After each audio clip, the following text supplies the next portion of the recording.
네, 안녕하세요. 여린이웃입니다. 이번 영상의 주제는 2월 22일에 열린 16강 1차전 경기에 출전한 선수들의 라이브 부스트를 예측해 보겠습니다. 총 4팀이 경기를 소화했죠. 두 경기 모두 1차전이라는 것을 생각하면 화끈한 결과였다고 생각되는데요. 본격적으로 예측을 시작해 보겠습니다. 첫 번째 경기입니다. 나폴리와 프랑크푸르트의 16강 1차전을 살펴보겠습니다. 결과는 원정팀 나폴리가 2대 0으로 승리했습니다. 승리팀 나폴리부터 라이브 부스트를 예측해보죠. 먼저 빅터 오시멘입니다. 오시멘은 전반전 밀리는 분위기 속에서 팀의 첫 번째 득점을 만들어줬습니다. 페널티킥까지 유도해냈죠. 그리고 스피드와 피지컬을 이용한 수차례 돌파 장면들이 인상적이었죠. 플러스 2 정도는 예상할 수 있을 것 같습니다. 다음은 로사노입니다. 로사노는 첫 번째 득점 주인공인 오시멘에게 기가 막힌 어시스트를 기록했으며 로사노다운 빠른 돌파로 상대 수비를 많이 괴롭혀줬습니다. 오시멘의 오프사이드만 아니었어도 어시스트가 2개였겠죠. 플러스 3은 받을만 했습니다. 다음은 흐비차입니다. 흐비차는 팀의 첫 번째 득점이 될 수 있었던 페널티킥에서 트랍을 뚫어내지 못했습니다. 그래도 어시스트로 공격 포인트를 기록했습니다. 팀이 이겼다는 점을 더하면 플러스 1을 예상하고 있습니다. 다음은 로보트카입니다. 첫 번째 득점 장면에서 공격 포인트까지는 아니지만 결정적 역할을 해줬죠. 중원에서 안기사와 함께 왕성한 활동량을 보여줬습니다. 플러스 1을 예상합니다. 다음은 안기사입니다. 안기사는 활동량도 좋았고 개인 드리블을 이용한 탈압박도 인상적이었습니다. 팀이 이겼다는 점을 더해 플러스 2로 예상합니다. 다음은 디로렌초입니다. 팀의 두 번째 골을 만들어냈습니다. 22챔 라부의 기준점인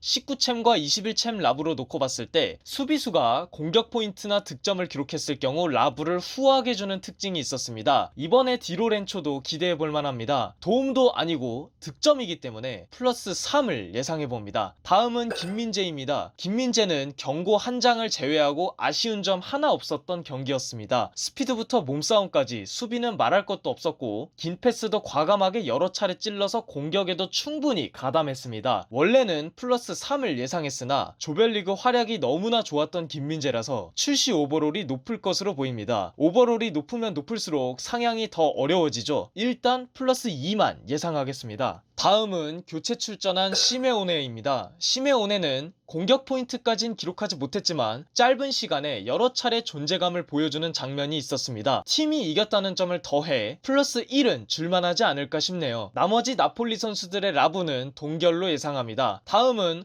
홈에서 패배한 프랑크푸르트 선수들의 라부를 예측해보겠습니다. 먼저 콜로 무아니입니다. 팀이 1대 0으로 지고 있는 상황에서 다이렉트 퇴장을 받아버렸습니다. 콜로 무아니 특유의 빠릿빠릿한 모습은 몇 차례 보였지만 결국 성과는 만들어내지 못했습니다. 슈팅은 1개고 유효 슈팅은 없습니다. 마이너스 2를 예상합니다. 다음은 트랍입니다. 팀의 첫 번째 실점이 나올 뻔했던 페널티킥을 막아내 팀의 사기를 올려줬습니다. 경기는 졌지만 트랍은 솔직히 1인분 이상 했습니다. 플러스 1로 예상해봅니다. 나머지 프랑크푸르트 선수들의 라부는 동결로 보고 있습니다. 다음 경기로 넘어가겠습니다. 레알 마드리드와 리버풀의 경기입니다. 원정팀 레알 마드리드가 5대 2로 승리했습니다. 원정팀 레알 마드리드 선수들부터 라부를 예측해보겠습니다. 먼저 비니시우스입니다. 2대 0으로 지고 있는 원정팀의 분위기에 추격골과 동점골로 전반 종료 전에 동점을 만들었습니다. 결정력만 좋으면 완벽한 선수인데 이번 경기는 완벽한 선수였습니다. 도움 하나를 포함하여 공격 포인트를 한 경기에 3번이나 기록했습니다. 최대 5까지 상향폭을 임의로 정해놨다고 가정했기 때문에 플러스 4로 예상해보겠습니다. 다음은 벤제마입니다. 벤제마는 팀의 4번째, 5번째 골을 만들어냈습니다. 전반에는 잘 보이지 않았는데 벤제마는 역시 벤제마였습니다. 벤제마도 비니시우스와 같이 2골과 도움 하나를 기록했습니다. 플러스 3은 받을만한 활약이었지만 출시 오버롤이 높을 것으로 예상되는데 그 정도의 상향을 받을 수 있을지 지켜봐야겠습니다. 다음은 모드리치입니다. 팀의 3번째 득점을 어시스트했습니다. 베테랑다운 체력 관리와 왕성한 활동으로 수비와 공격 모두 기여했습니다. 플러스 2로 예상하고 있습니다. 다음은 밀리탕입니다. 모드리치의 어시스트를 받아 헤딩으로 팀에게 역전을 안겨줬습니다. 수비도 상당히 안정적이었습니다. 알라바가 부상으로 조기에 교체되었는데 나초와 함께 좋은 수비력을 보여줬습니다. 안정적인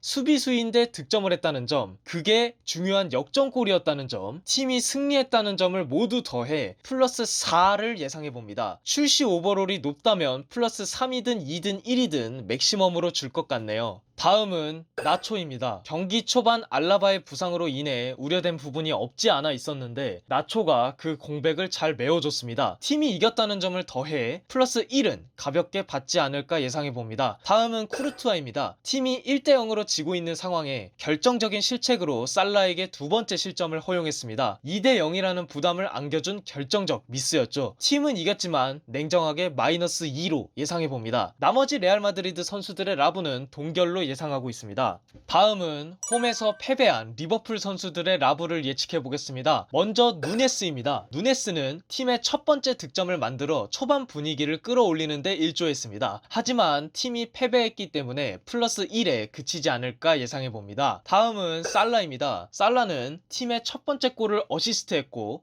팀의 두 번째 골을 만들어 좋은 활약을 보여줬습니다. 그 외에도 스피드와 돌파도 몇 차례 보여줬습니다. 팀은 졌지만 라부는 플러스 2를 예상합니다. 다음은 코디 각포입니다. 각포는 선발로 출전했지만 유효 슈팅은 물론이고 슈팅 자체가 없었습니다. 아쉬운 볼터치 장면들과 상대 수비진들에게 완벽하게 막히는 장면들이 거의 전부였습니다. 라부는 마이너스 2를 예상합니다. 다음은 2004년생 바이체티치입니다. 부상으로 빠진 티아고의 공백이 크게 느껴졌습니다. 경험이 부족한 것은 어쩔 수 없지만 냉정하게 봐야겠죠. 상대 선수들과의 몸싸움 경합도 대부분 졌고 그로 인해 실점으로 연결되기도 했습니다. 마이너스 2를 예상합니다. 다음은 반데이크입니다. 반데이크는 전체적인 경기 내용과 상관없이 안정적인 수비를 보였습니다. 비니시우스와의 1대1 장면에서도 비니시우스가 반데이크의 존재감에 부담을 느낀 장면이 인상적이었는데 그만큼 반데이크는 괜찮은 활약이었습니다. 팀이 패배했기 때문에 라부는 플러스 1로 그치지 않을까 예상해봅니다. 다음은 알리송입니다. 과정을 빼고 결과로만 놓고 보자면 5실점을 했습니다. 그 중에 비니시우스에게 동점골을 허용한 장면을 빼놓을 수가 없죠. 결정적인 미스였습니다. 물론 좋은 선방도 보였지만 결정적 실책으로 실점했다는 점, 결국 5실점을 허용했다는 점, 팀이 패배했다는 점을 모두 더해 마이너스 3으로 예상하고 있습니다. 나머지 리버풀 선수들의 라부는 동결로 보고 있습니다. 여기까지 2월 22일에 열린 챔스 16강 1차전에 출전한 선수들의 라부를 예측해봤습니다. 23일 경기까지 모두 끝나면 다음은 2차전입니다. 2차전 종료 이후 라부 예측은 1차전을 포함해서 이뤄질 예정입니다. 1부터 5까지 임의로 맥시멈을 정해놓고 예측하는 것이라서 실제와는 전혀 다른 결과가 나올 수 있다는 점을 참고해주시면 되겠습니다. 이만 저는 다음 영상에서 인사드리겠습니다. 지금까지 여린 히읗이었습니다. 시청해주셔서 감사합니다.